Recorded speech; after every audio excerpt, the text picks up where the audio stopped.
सास और बहू की जुगलबंदी। कहानी की शुरुआत होती है छोटे से गांव शिवपुर से, जहां सुमित्रा देवी, एक सख्त और परंपरागत विचारों वाली महिला, अपने बेटे आदित्य के साथ रहती हैं। आदित्य एक पढ़ा लिखा लड़का है जो नौकरी के लिए शहर गया हुआ है। आदित्य की शादी गांव की नहीं, बल्कि शहर की एक मॉडर्न लड़की मेघा से होती है। सुमित्रा देवी को ये बात बिल्कुल पसंद नहीं आती कि उनका बेटा एक मॉडर्न लड़की से शादी कर रहा है।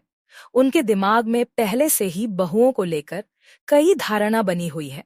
ये शहर की लड़कियां रसोई का काम नहीं जानती, सास का आदर नहीं करती और केवल मेकअप में व्यस्त रहती है।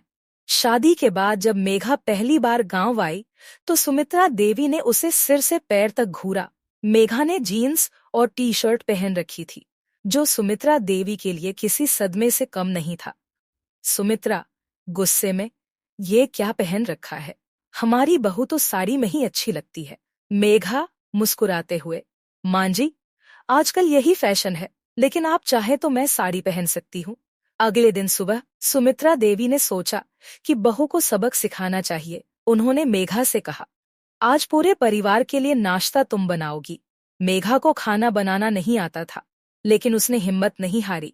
यूट्यूब पर वीडियो देखकर उसने पराठे और आलू की सब्जी बनाई।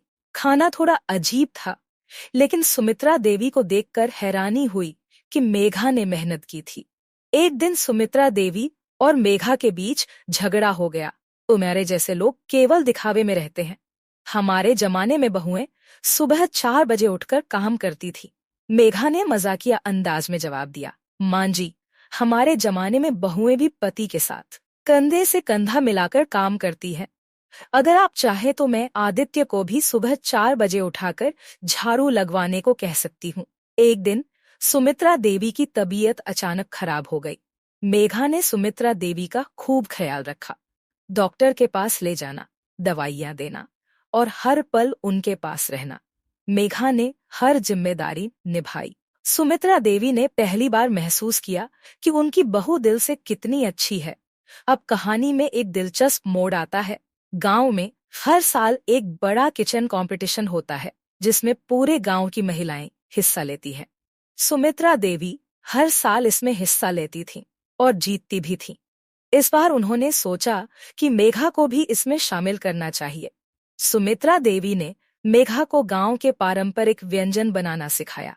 दोनों ने मिलकर दिन रात मेहनत की। प्रतियोगिता के दिन मेघा ने पूरी लगन से खाना बनाया और दोनों ने मिलकर पहला पुरस्कार जीता। कहानी का अंत एक खूबसूरत मोड़ पर होता है।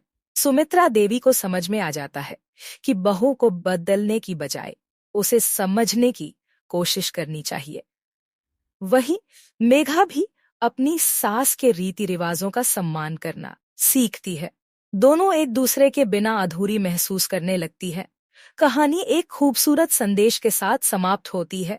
सास और बहू की जुगलबंदी तभी मुमकिन है जब दोनों एक दूसरे को समझें और अपनाएं।